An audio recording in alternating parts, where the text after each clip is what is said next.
여러분들을 죄로부터 구원하시고요, 새로운 삶과 또 생명을 허락하신 부활 주일입니다. 네, 어디 자리로? 예. 그래요. 예.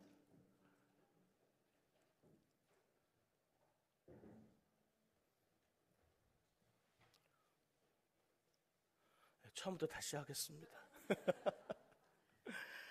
오늘 부활주일인데요, 부활의 능력과 은혜가 우리들의 모든 영역, 사랑하는 가족과 가정, 삶의 현장과 그리고 이 민족과 우리 교회에 가득하시기를 주님의 이름으로 축복합니다. 이 마음으로요, 우리 앞뒤 옆에 계신 분들과 함께 가장 밝은 모습으로 또 부활을 축하합니다, 큰 은혜 받으시기 바랍니다 라고 인사하겠습니다.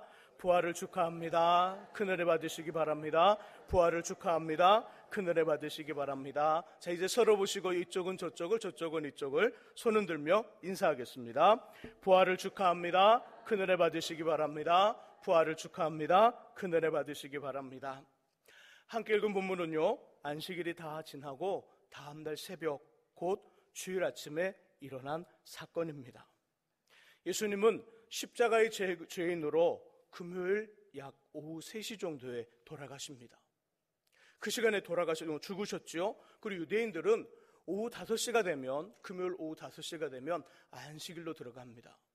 그래서 토요일 날까지 안식일이 다 마무리되는데 그 안식일에는 어떤 일을 하지 않죠. 특별히 장례를 지내거나 장사를 지내는 일은 안식일에 하지 못할 일 중에 하나입니다. 그러니 예수님이 오후 3시에 돌아가시고 오후 5시에 그 안식일이 되는 시점 2시간 만에 예수님의 장례 절차가 다 끝났지요. 시신을 본디오 빌라도에게 아리마대 요셉이 가지고 와 그 시신을 닦고 향유를 바르고 또 겉옷을 입히고, 그리고 무덤에 들어가는 자신의 그 무덤, 자신이 죽으면 들어갈 그 무덤을 준비했는데 그 무덤에 예수님을 넣고 돌문으로 그 문을 닫습니다. 이 장례 절차를 빠르게 진행하다 보니까 예수님의 몸에 향유를 제대로 바르지 못했지요. 마리아와 다른 마리아들, 이 사실을 알고 주님의 몸에 향유를 바르고자 주일날 아침 새벽에 향유를 가지고 무덤을 찾아갑니다. 하지만 이미 예수님은 성경의 예언대로, 그리고 주님이 말씀하신 그대로 다시 살아나셨고요, 빈 무덤이었습니다. 향유를 준비해간 여인들 깜짝 놀랐지만 부활하신 주님을 또 전해주는 천사들의 이야기를 듣고 또 다시 사신 예수님을 만나 큰 위로와 은혜를 경험합니다. 동시에 본문은 저와 여러분들을 향한 부활하신 주님의 부탁과 명령이 담겨져 있지요. 부활하신 주님 우리에게 주시는 명령들, 부탁들, 이 시간 그 이야기 나누며 은혜를 받고자 합니다. 첫 번째 명령, 부탁은 이것이죠. 부활을 믿으라. 부활을 믿으라고 부탁하십니다. 5조가 6절의 말씀입니다. 돌아가신 주님의 몸에 향유를 바르고자 찾아온 여인들을 향한 천사들의 이야기입니다. 천사들이 전해준 말이 무엇인지 집중하여 5조가 6절을 함께 읽어봅니다. 읽습니다. 천사가 여자들에게 말하여 이르되 너희는 무서워하지 말라.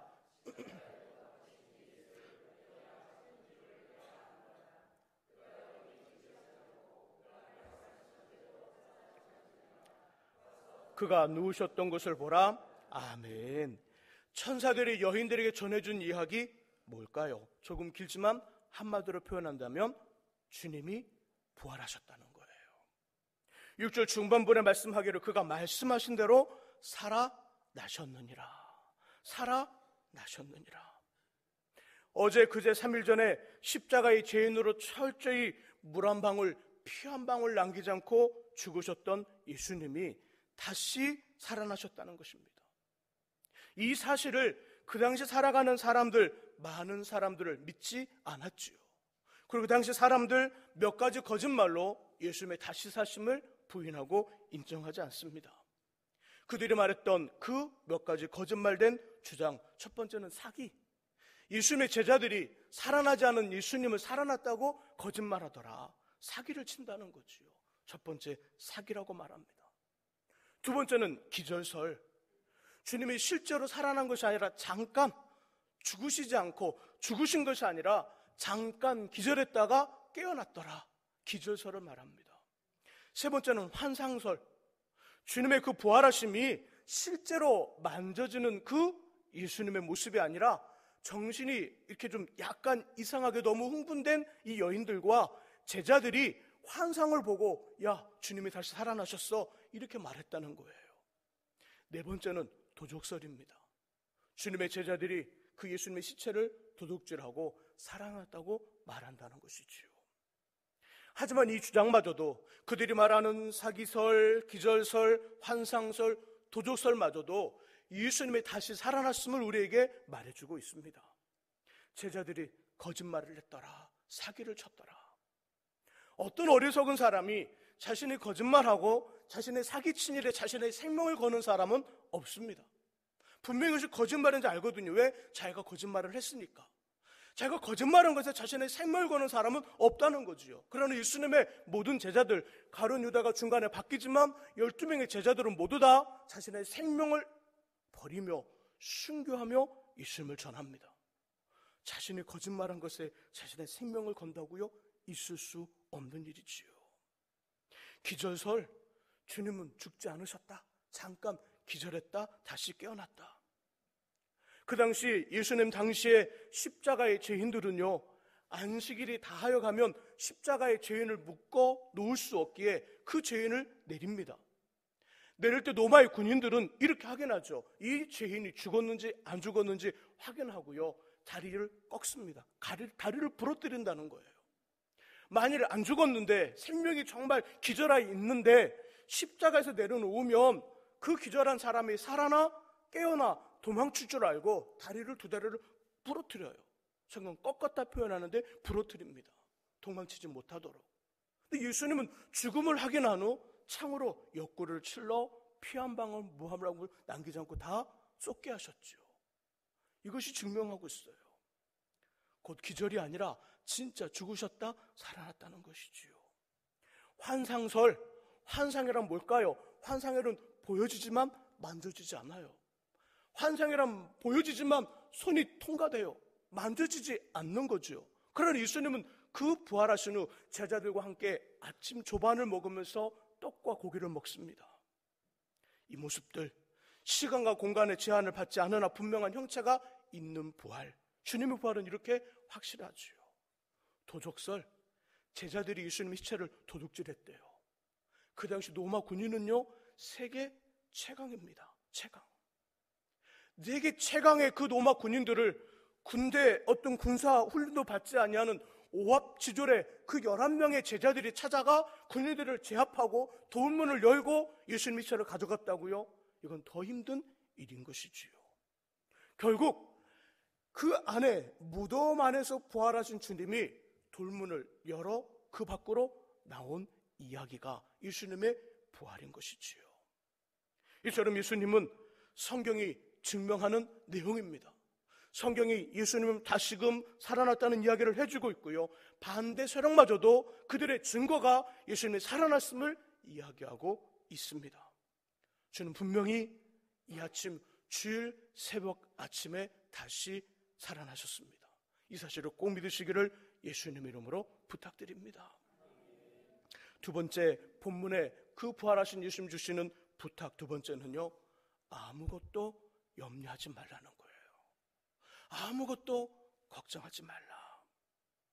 동일한 이야기를 기록하고 있는 마가복음 16장 3절에는요, 오늘 본문 속에 등장하는 마리아와 다른 마리아들, 전 이들을 마리아 부대라고 말합니다. 마리아 부대가 예수님의 무덤을 찾아가는데 그 마리아들이 이야기를 합니다. 이 마리아, 저 마리아, 사마리아. 네. 여러 그 마리아들이 이야기를 하는데, 근데 이런 말을 했어요. 마가복음 16장 3절에 말씀하기를 서로 말하되 누가 우리를 위하여 무덤문에서 돌을 굴려주리요. 돌을 굴려주리요. 손에는 향유를 들었습니다. 예수님의 무덤을 찾아갑니다. 찾아가 그 향유를 예수님의 시체에 바를 거예요. 근데 그들의 고민이 뭐였을까요? 걱정이 뭐였을까요? 어떤 걸 걱정하고 있을까요? 돌문을 누가 열어줄까? 그 무덤을 지키는 로마 군인들이 걱정이 되는 게 아니었어요. 동산지기가 걱정되는 게 아니었어요. 돌문이 걱정이 되었어요. 돌문 너무너무 크다 보니까 그 문을 열 수가 없는 거예요. 이 무덤이 누구의 무덤이었죠? 원래는요, 아리마대 요셉. 그는 누구였을까요? 부자였어요. 부자요, 공회의원이었어요. 그 유대인들에게 무덤은요, 부의 상징이에요. 부의 상징. 그러다 보니까 부자인 요셉은요, 큰 무덤에 그 구멍을 내고 거기다가 무덤 그 자신의 시체를 넣을 수 있도록 공간을 만든 다음에 돌문도 크게 만들어놨어요. 여인들의 고민은, 여인들의 걱정은 돌문을 누가 열어주리요. 돌에 그 무덤의 문이었어요. 어떻게 되었을까요? 본문 2절의 말씀을 같이 한번 읽어보죠. 이 고민이 어떻게 해결되었는지 2절 읽습니다. 큰 지진이 나며 주의 천사가 하늘로부터 내려와 돌을 굴려내고 그 위에 앉았는데. 아멘. 2절의 표현을 보니까 어떻게 되어 있다고요? 주의 천사가 하늘로부터 내려와 돌을 굴려내고. 돌을 굴려냈대요. 여인들은 지금 자신들의 집에서 마리아들이 모여 주님의 무덤으로 오고 있습니다. 오는 도중에 고민하고 있지요. 돌문을 어떻게 할까 고민하고 염려하고 걱정하고 있습니다. 와서 도착해보니까 이미 돌문이 열려 있어요. 염려와 근심과 걱정이 해결이 되었습니다. 또 요한복음 14장 1절 이하에는요, 주님 말씀하기를, 제자들이 이렇게 말씀합니다. 너희는 마음에 근심하지 말라. 하나님을 믿고 또 나를 믿으니 염려하지 말라. 주님이 땅에 계시면서 제자들에게 3번 자신의 죽음과 부활에 대한 이야기를 하고 있습니다. 난 이번에 예루살렘에 올라가거든 죽을 것이다. 그리고 다시 살아날 것이다. 제자들은 고민했죠. 제자들은 생각하기를 이번에 예수님이 예루살렘에 올라가면 로마의 압정으로부터 이스라엘을 회복하고 이스라엘 왕이 되었을 때 자신들은 그 예수님의 주변에 왕 옆에 있는 큰 힘을 가진 신하들이 될 거라는 기대를 하고 있었어요. 예수님 거기에다가 말씀하기를, 난 이번 예루살렘에 올라가거든 죽을 거다. 십자가의 죄인으로 죽을 거다. 이 말을 무려 3번씩 합니다. 그 말을 들은 제자들의 마음 어떤 생각이 들까요? 모든 걸 다 버리고 예수님을 쫓은 지 3년이 지났는데 막판에 주님 하신 말씀이 뭐예요? 나 이제 죄인으로 죽을 거니 너희는 기대하지 마라. 그 말을 하고 있어요.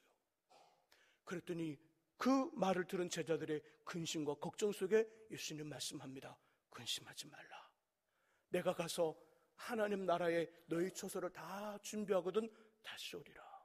다시 와서 너희를 다시 내 하나님 나라에 너희를 데리고 갈 터인데, 그 나라에는 이 땅에서 누릴 수 없는, 왕 옆에 서 있는 신하들이 누릴 수 없는 큰 권력과 큰 힘과 멋진 모습들이 가득 찰 것이니 걱정하지 마라. 염려하지 말라고 말씀해 주고 있습니다. 염려하지 말라, 걱정하지 말라 이야기한다는 것이지요. 예수님 금요일 오후 3시 정도에 죽으시고 주일날 새벽까지, 아침까지 2박 3일이지요. 그 시간 동안 뭘 하셨을까요? 죽음 이후에 부활하실 때까지 그 중간 시간에, 그 빈 시간에 주님 무슨 일을 하셨을까요? 그냥 무덤 속에 계셨을까요? 주님 그 시간에 어떤 일을 하셨냐면 옥으로, 곧 음부로 내려가십니다. 그래서 믿지 않는 사람들, 하나님 앞에 심판을 받을 사람들이 받을 모든 심판과 그 고통을 그 자리에서 경험하시지요. 그 음부에 내려가 하나님의 큰 어떤 계획 속에 고난과 고통과 어려움을 겪지요. 마치 누가복음 16장 19절에 31절 말씀 속에 보면 부자와 또 나사로의 이야기 속에 둘이 다 죽음을 맞이한 후 거짓 나사로는 아브라함 품에 낙원이라고 말하지요. 부자는 음부의 곧 고통의 자리에 내려가 고통을 경험하는 이야기를 말씀해 주신 것처럼 예수님은 십자가의 죄인으로 죽으신 다음 그 살아나실 동안 그곳에 내려가 고통을 당합니다. 그 고통 누구의 고통일까요? 우리의 고통이지요. 그 아픔 누구의 아픔이냐면 우리의 아픔이에요. 대신하여 우리의 고통과 아픔을 다 짊어지신 것이죠.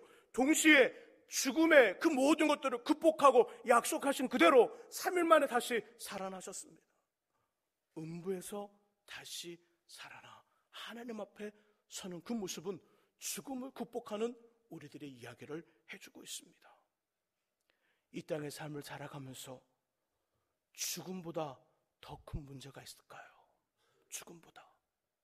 아무리 큰 문제 염려를 가지고 있어도 죽음의 순간, 임박한 순간이 정해져 있다면 내게는 어떤 문제도 별로 크지 않아요. 내게 아무리 많은 큰 돈과 재물과 세상의 명예와 인기가 있어도 죽음의 시간이 정해져 있어서 그 시간을 점차 한 걸음 한 걸음 가까이 간다면 지금 내게 있는 어떤 재물도 영광도 명예도 인기도 별 볼 일 없을 거예요. 재미없다는 거죠. 재미없어요. 죽음보다 더 큰 문제는 없어요. 죽음보다 더 아프고 고통스러운 일도 없어요. 그런데 예수님 십자가의 죄인으로 죽으시고 부활하시면서 그 죽음 문제를 극복했어요. 그렇다면 우리가 가지고 있는 문제들, 죽음보다 더 작은 문제들 어떻게 될까요? 주님 말씀합니다. 아무것도 염려하지 말라. 근심하지 말라.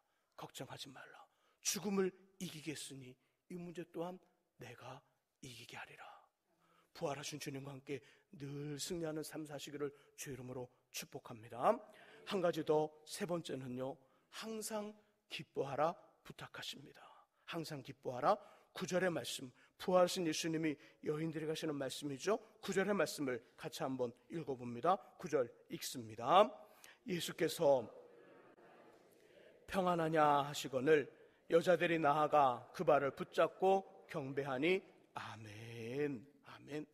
다시 사신 주님, 자신의 죽음을 슬퍼하고 몸에 향품을 바르기 위하여 이른 새벽에 찾아온 여인들을 향하신 말씀 뭘까요? 평안하냐, 평안하냐, 평안하냐, 그리고 평안하라 입니다. 너희에게 평안이 있느냐, 평안하냐, 그리고 평안하라. 평안이라는 말의 원래 뜻은요, 기뻐하라입니다. 기뻐하라. 너희 안에 기쁨이 있느냐, 그리고 기뻐하라. 사람은요, 평안하기 때문에 기뻐하지 않아요. 기뻐하기 때문에 평안한 거예요. 내 안에 기쁨이 있기 때문에 평안한 삶을 사는 것이지, 평안한 삶이 있기에 기뻐하는 것 아니에요. 본문은 그 말씀을 하고 있는 것이지요. 기쁨이 있느냐, 기뻐하라. 그리고 평안하라. 이 여인들의 기쁨 무엇일까요? 이 여인들 속에 있는 가장 큰 기쁨 어떤 것일까요? 다시 사신 주님을 만난 거예요. 이 여인들이 향품을 준비한 건 그 향품의 목적이 뭘까요? 죽은 사람을 위한 걸까요? 살아있는 사람을 위한 걸까요? 죽은 사람을 위한 거예요. 이 여인들은 죽으신 예수님을 위하여 향품을 준비하여 그 무덤에 왔는데, 무덤에 와서 누구를 만났냐면 다시 사신 주님을 만났어요. 이제 향품이 필요할까요? 필요하지 않을까요? 필요하지 않아요. 이들은 죽음을 위하여 주님께 왔으나 이들은 죽음 대신에 살아나신 주님을 맞이하는 기쁨을 경험했어요. 오늘 본문은 그 말씀을 하고 있는 것이죠. 기뻐하라. 그리고 평안하라. 사랑하는 성도 여러분, 우리들 인생과 삶 속에서 환경과 여건이 내게 기쁨을 주는 모든 일들을 찾아보세요. 염려를 주는 일들이 많은가? 아니면 기쁨을 주는 일들이 많은가? 내게 기쁨을 주는 일들이 9가지라면, 그리고 염려를 주는 일이 1가지라면, 놀랍게도 놀라운 건 9개의 기쁨을 품고 살면서 하나의 염려 때문에 9개의 기쁨을 다 잃어버리고 삽니다. 이것이 우리들의 보통 사람들의 삶이에요. 성도들의 삶도 마찬가지지요. 100가지 삶 속에서 1가지 염려밖에 없는데 99가지가 기쁨이 이래요. 그런데 그 하나의 염려가 99개 기쁨을 다 빼앗아버리며 우리를 염려의 자리로 끌고 갑니다. 외부의 기쁨과 평안은 그렇다는 거예요. 그러나 우리 내부에 있는 기쁨은 외부의 모든 것들을 이길 수 있어요. 우리 내부에 있는 기쁨, 가장 큰 기쁨 뭘까요? 부활하신 주님이 우리의 기쁨이에요. 우리는 눈물을 흘리고 죽음을 애도하고 슬퍼하며 죽으신 시체, 죽어있는 시체의 향품을 바르게 하여 나아가는 삶을 살다면 우리를 찾아오시는 예수님은 다시 사신 주님의 그 기쁨으로 우리를 맞이하여 그 슬픔 대신에, 죽음의 고통 대신에 기쁨을 주신다는 것이지요. 다시 사신 주님의 기쁨과 함께 이 땅의 삶을 평안토록 살아가는 저와 여러분 되시기를 예수님의 이름으로 축원합니다. 우리 시간 우리 또 세례식과 입교식을 갖도록 하겠습니다. 우리 사랑이, 우리 박사랑 우리 가족 앞으로 와주시고요. 미광이 앞에 있죠? 예, 앞에 있으면 좋겠습니다. 앞으로 나와주시기 바랍니다. 우리 장로님 올라오시고. 예.